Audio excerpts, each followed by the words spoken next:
After we announced my pregnancy, my brother-in-law's plan to sabotage me at my birthday party backfired, landing him in jail and a divorce. I'm Mark. I'm 33, an architect living in Raleigh, North Carolina. I married Dana 6 years ago, and honestly, it's been everything I hoped for. She's brilliant, a medical researcher who works insane hours but still finds time to laugh at my stupid jokes. We don't fight much. Not about money, not about work. Just Leo. Leo is Dana's younger brother, her only sibling. And he's the one thing that's been a consistent shadow over our marriage. He never liked me.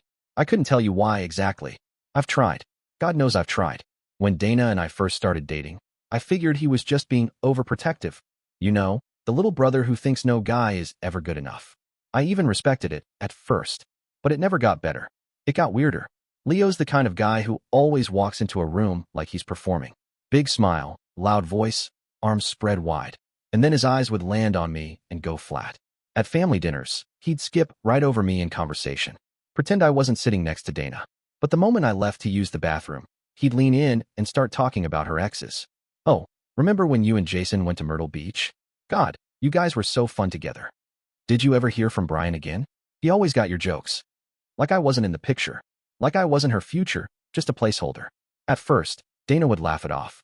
He's just being nostalgic, she'd say. But eventually, even she started noticing. One night, early on, she told me Leo had tried to set her up with one of his college buddies, while we were already dating.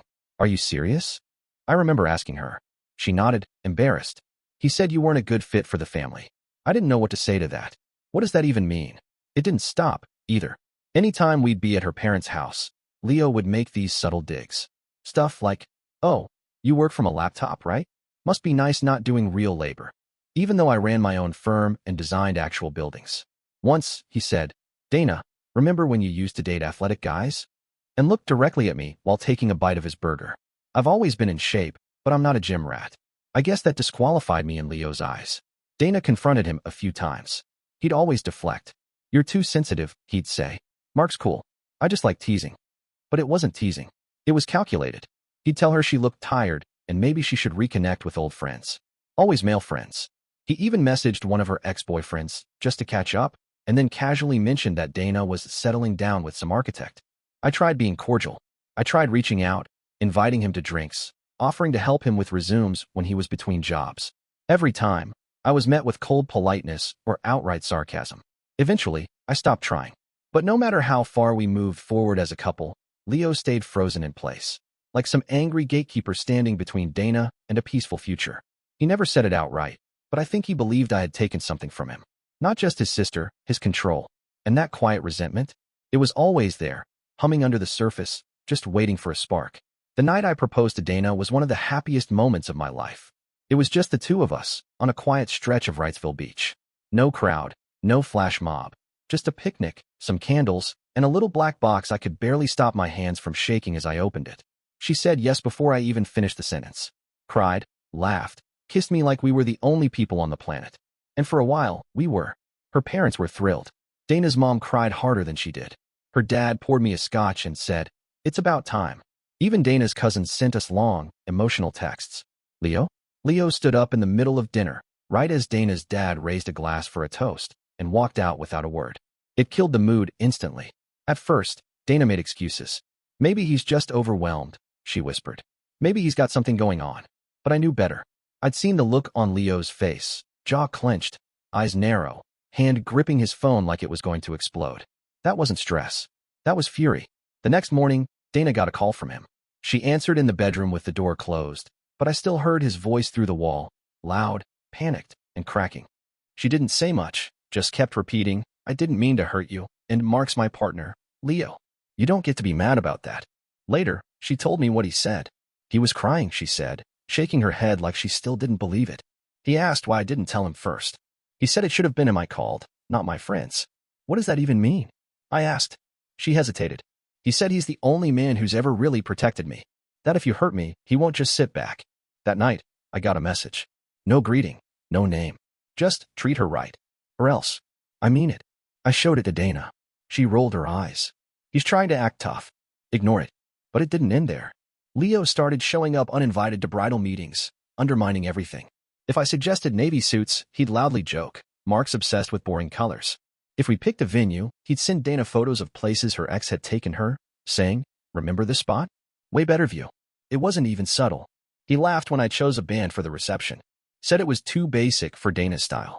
When we hired a florist, he sent her screenshots of his friend's wedding and said, "Now this is what elegant looks like." The final straw came when he threw a tantrum over flowers at a family lunch.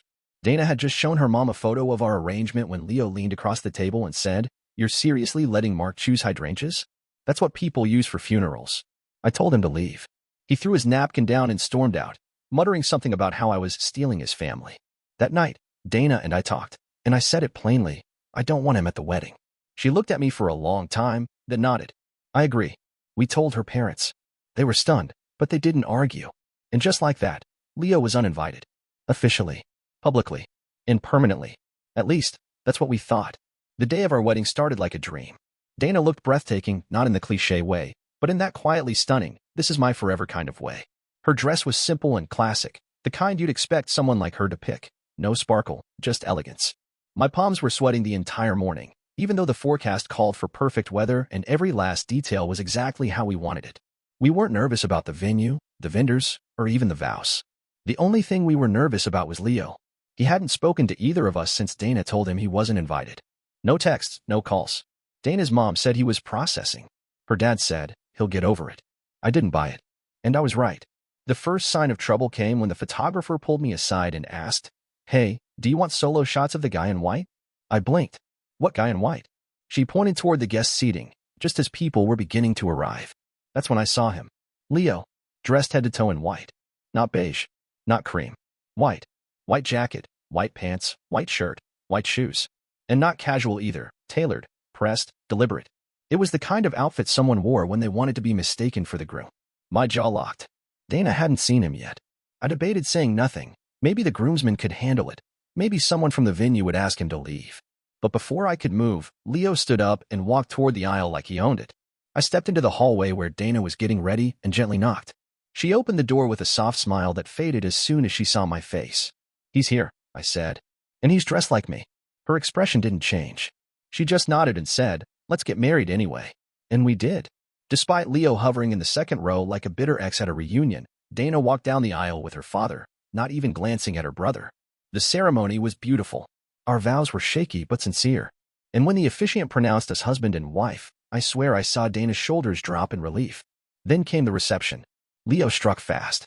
Halfway through cocktails, he walked up to the mic, uninvited, unprompted, and said, "I just want to say a few words before the official toasts start." I stood up, but Dana put her hand on mine. Let him burn himself. And he did. He started with some awkward joke about childhood memories, then pivoted into a weird monologue about losing a sister and how some relationships are meant to fade. Then he looked right at me and said, "Here's to Mark, may your time be temporary, and your memory short." Gasps. A few nervous laughs. Dead silence from Dana's side of the family. Her parents walked up and pulled him aside. 10 minutes later, Leo was gone. We didn't see him the rest of the night. Later that week, we agreed to go no contact. Not just keep some distance. Full silence. No texts, no holidays, no updates. And though he stayed away physically, Leo made sure to leave fingerprints on our lives. Anonymous messages on my firm's Yelp page. A fake Instagram account that reposted old pictures of Dana with her exes. Vague rumors about me being controlling. But he was quieter now. Duller. Like a flame losing oxygen. Still burning, but not for long. It was 2 years later when Leo came back into the picture, not with a bang, but a quiet knock. He'd gone through a rough stretch. A breakup with some guy named Drew, then a failed attempt at starting his own podcast network. Dana heard about it from her mom and, to my surprise, started feeling guilty. "He's still my brother," she said one night while we were cleaning up after dinner. "He doesn't have anyone else." I didn't argue. Not really. I just nodded and said, as long as he respects our boundaries. He didn't. At first, it seemed like maybe he'd changed. He showed up for a family brunch wearing normal clothes, brought a bottle of wine, and even shook my hand without a smirk. He told Dana how proud he was of her research grant and asked me questions about my firm's new project like he genuinely cared. But underneath the niceties, something was off. He was too curious. He asked Dana how often I traveled, if I still went to the gym at the same time every morning. "That place still near the roundabout, right?" he said, almost casually. Then he laughed. "Funny, that's right near where Jason used to live." Jason, her ex from college. I stared at him for a beat too long, and he noticed. "Relax," he said, grinning. "Just a memory." It didn't stop there. He started popping up more often, at family lunches, at Dana's office with coffee, just because. He texted her late at night about childhood photos, links to old playlists, and side jokes from their teenage years. It was like he was trying to rewind the clock to a time before I existed. Dana noticed too, but she gave him the benefit of the doubt. He's lonely, she kept saying. He's just trying to reconnect. Then came the whispers. It started with Dana's cousin pulling her aside at a barbecue. Hey, I don't want to stir the pot, she said, but Leo's been saying some weird stuff. When Dana pressed, she admitted Leo had implied I wasn't as faithful as I seemed. He said you're always at the gym. Always working late. Said it kind of makes you wonder, you know? Dana didn't believe it. Not for a second. But it stuck with her.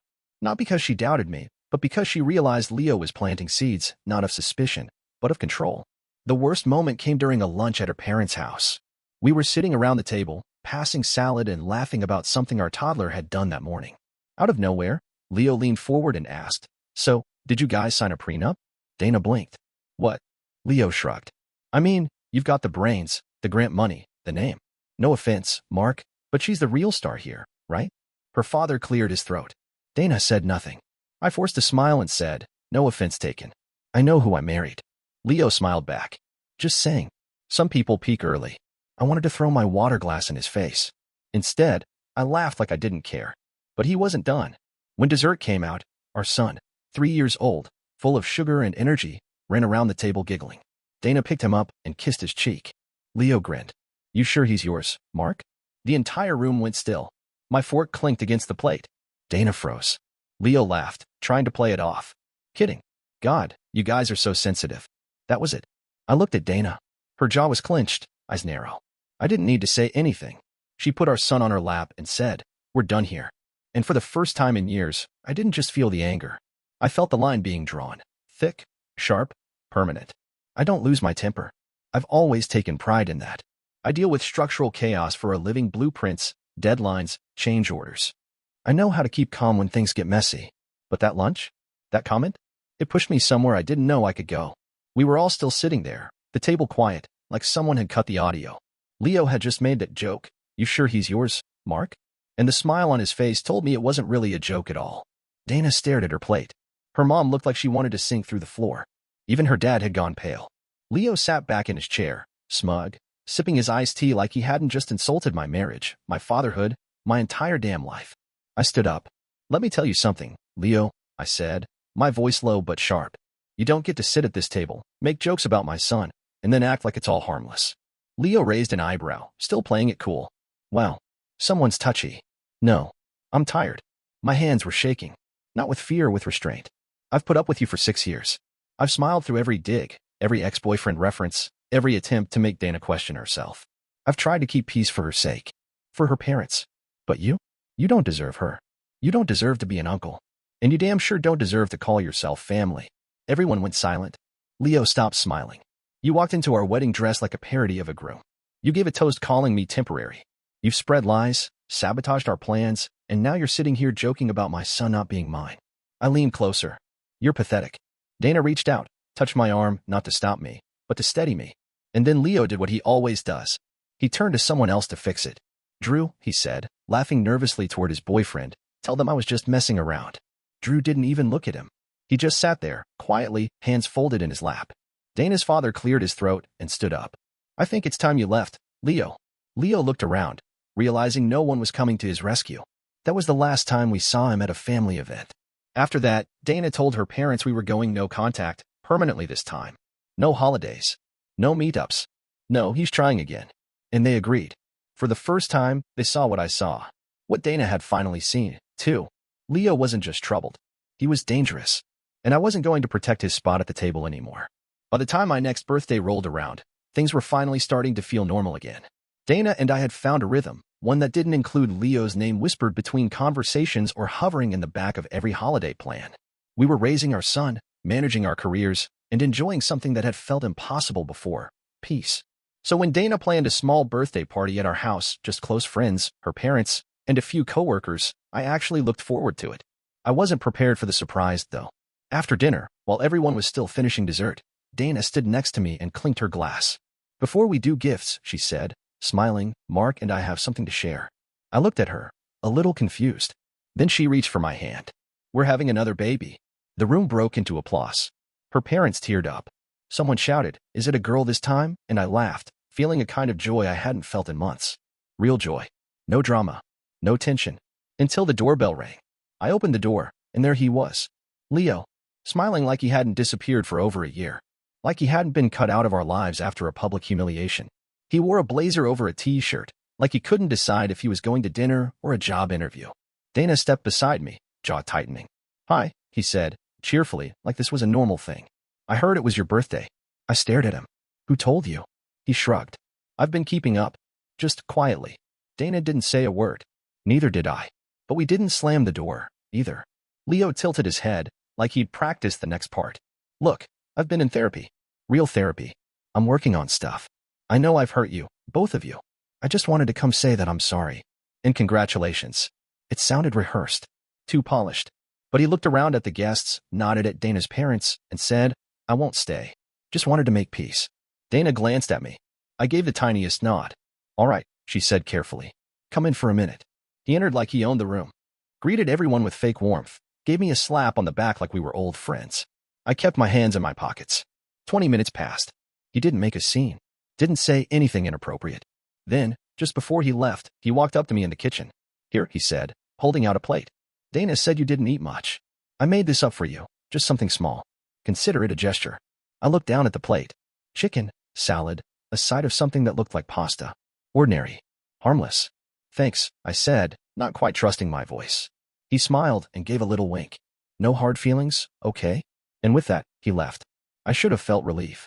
But something about that plate stuck with me. Too quiet. Too thoughtful. Too perfectly timed. I didn't eat the food. Call it instinct. Call it habit. I've had a shellfish allergy my whole life, and I always double-check what's on my plate, especially when I didn't prepare it myself. As soon as Leo handed me that dish, something felt off. I didn't smell anything unusual, didn't see anything obvious, but my gut told me to wait. I set the plate down on the counter while Dana and I finished talking to a friend of hers from the hospital. A few minutes passed, and I honestly forgot about it. Until Drew walked in. Leo's partner. Or ex-partner, apparently. We hadn't seen him in over a year either. But there he was, standing in the kitchen, looking thinner than I remembered, more tired. He gave me a tight smile and nodded toward the plate. "Hey, is this anyone's?" he asked, pointing at the food Leo had handed me. I hesitated. Before I could answer, he grabbed a fork from the drawer and took a bite. "Drew," I started, but it was too late. He chewed, swallowed, took another. Within seconds, his face shifted. His eyes widened. He dropped the fork and staggered backward, clutching his throat. Dana turned just in time to see him hit the floor. "Call 911, she shouted, already kneeling beside him. I froze. For a second, just a second, I couldn't move. Then I snapped into gear. Our guest backed away as someone handed me a phone. Dana checked his pulse, calling out symptoms to the dispatcher. He was turning pale, gasping for air, eyes rolling back. I recognized the signs immediately. Anaphylaxis. He was allergic. Same as me. Someone ran to get his EpiPen from his bag. Dana administered it without flinching, her hand shaking only after she stepped back and let the medication take hold. The ambulance arrived 6 minutes later. By then, Drew was semi-conscious, breathing in short, terrified wheezes. His skin had turned blotchy, his shirt soaked in sweat. They rushed him out, sirens blaring, and the house fell into chaos. The party was over. But Leo? Leo was crying. Not just teary, full-blown sobbing in the corner of the living room. Loud, messy, dramatic. It was supposed to be a nice gesture, he wailed. He wasn't supposed to touch it. I made that for Mark. Dana and I both turned to him at the same time. "What did you say?" I asked. Leo's face crumpled. I didn't know he had an allergy to. And just like that, the pieces clicked. The plate. The quiet apology. The too perfect peace offering. Leo hadn't made a mistake. He had made a plan. And Drew, by total accident, had eaten something that was meant for me. For me and our unborn child. Dana stepped toward him, her voice low and dangerous. "You knew Mark was allergic. You knew." Leo's mouth opened. Closed. "It wasn't meant to go that far," he mumbled. "You're lucky Drew's alive," she said. Her voice cracked. Mine did too. I looked down at the plate still sitting on the counter. Half-eaten. Quiet. Deadly. A gift from the man who once toasted me as temporary. And now, I had to wonder how close I'd come to being just that. The morning after the party felt like waking up from a nightmare I hadn't quite escaped. Drew was alive. Stable. The doctors said the EpiPen had saved his life. Another 30 seconds, and it could have been a different story. Dana didn't cry that night. She didn't sleep either. She just sat in the living room with a blanket wrapped around her legs and our son curled beside her, her eyes staring into nothing. We didn't say much. But when the sun came up, we both knew what had to be done. We pulled the security footage from the backyard cameras. Not because we were trying to catch Leo, we already knew what he'd done. But we needed proof. We needed to see it. There was a small camera mounted over the back patio, angled just enough to capture the outdoor buffet table and part of the kitchen through the sliding glass door. We skimmed through the footage, jumping minute by minute, fast-forwarding through laughter, guests arriving, kids running around. Then we saw it. There was Leo, standing at the kitchen island. Everyone else was outside. He opened a Tupperware container from his bag, something he brought from home. Carefully, deliberately, he plated the food. Chicken, pasta, salad. Then he paused. He took a small jar from his coat pocket. Opened it. Dipped a spoon. He added something to the pasta and stirred it in slowly. Dana and I stared at the screen in silence. It was like watching a stranger in a Leo costume, except it wasn't. This was him. This was real. Then, 30 minutes later, we saw him hand me the plate. His expression wasn't warm or remorseful. It was smug, polished, like he was offering a gift at a press conference. Dana sat back on the couch and covered her mouth. That's it, I said. We're done pretending this is anything less than what it is. We drove to her parents' house with the footage on a USB drive. Her father opened the door looking exhausted. He already knew something had happened. We showed them the video, told them everything we remembered, every detail about the plate, about Leo's history with my allergy, about what he said right after Drew collapsed. Her mother broke down crying. Her father turned gray. Was he trying to kill you? Her dad whispered. I didn't answer. I think, deep down, we all knew the truth. They turned the footage over to the police that afternoon. Dana gave her statement. I did too. The officers didn't ask a lot of questions. They'd seen the video. Later that night, Drew called from the hospital. His voice was weak, but steady. Tell Dana. Thank you. I will, I said. Then he paused. I'm pressing charges. I nodded, even though he couldn't see me. Good. And I'm filing for divorce. That one hit harder than I expected. Not because I cared about Leo, but because Drew sounded so hollow. I'm sorry, I said. I never should have let him back in. There was a pause. You didn't let him, Drew said quietly. He forced his way in.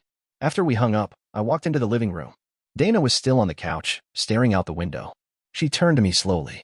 He tried to poison you. I sat beside her. No, I said. He tried to take everything from us. And for once, we weren't going to let him. The arrest happened quietly. No sirens, no spectacle. Just two detectives in plain clothes showing up at Leo's apartment 3 days later with a warrant. Dana and I weren't there, but we heard from her mom that he didn't fight it. Didn't even ask why. He just said, I figured this was coming, and let them cuff him. The courtroom wasn't quiet. Leo pled not guilty at first, said it was all a misunderstanding, that he had no idea Drew was allergic, that the footage lacked context. His lawyer tried to paint the food as a homemade peace offering and the spices he added as typical Italian seasoning. But the prosecutor had the footage, the allergy records, and the history, including messages Leo had sent Dana over the years. Most damning of all were Drew's medical records, which confirmed the exact allergen in the dish shrimp paste hidden in the pasta. The same one I was severely allergic to. The same one Leo knew I avoided like poison. Because for me, it was poison. And when Drew took the stand, everything changed. He testified clearly, emotionally. Talked about Leo's temper, the way he described me as a parasite, an architect with no soul, a man who brainwashed his sister. He admitted Leo had once told him, if Mark disappeared, Dana would finally come back to her senses. When the prosecutor asked Leo why he brought the food, he paused. I wanted to shake things up, he said, shrugging. I thought Mark needed a wake-up call. Even his lawyer couldn't salvage that. In the end, Leo confessed, not in full, but enough. Said he just wanted Mark to have a reaction. Said he only meant to send him to the hospital, not cause any lasting harm. Said he forgot about the baby. That part turned the entire courtroom cold. Dana was there, sitting beside me, her hand wrapped around my wrist. She didn't cry. But when Leo said that forgot about the baby, I felt her grip tighten like a vice. The judge didn't buy the excuses. Leo was sentenced to 7 years, with a chance at parole in 4. He was charged with reckless endangerment, attempted poisoning, and food tampering with intent to cause harm. Drew's testimony, and his survival, helped prevent the charges from being worse. But honestly, I think he got off easy. What mattered most was that he was gone. By the time sentencing was over, Dana was already 7 months pregnant. We kept things quiet. No baby shower, no announcements. Just close friends and her parents, who had taken everything as hard as we had. A few weeks after the trial, Drew came by with flowers. He still looked pale, a little unsteady, but grateful. He sat on our porch, holding our son on his lap, while Dana poured lemonade, and we talked like people who had survived something together. He thanked us, again, for believing him, and we thanked him for still being here. A month later, we welcomed our daughter into the world, a little girl with Dana's cheeks and my hair. We named her Lila. When I held her for the first time, I thought about all the things we could have lost, about how close it had come, and how it could have been me in that hospital bed. Or worse, Dana. Or both. I looked down at our daughter and promised her something silently, that I would never let anyone, especially Leo, come near this family again. We moved on slowly, carefully, but with conviction. The fear didn't disappear overnight, and sometimes the shadows of that night still crept in. But every time I felt them, every time I thought of Leo's smug smile, or the plate he handed me, I reminded myself, we chose peace. He chose destruction. And in the end, he lost.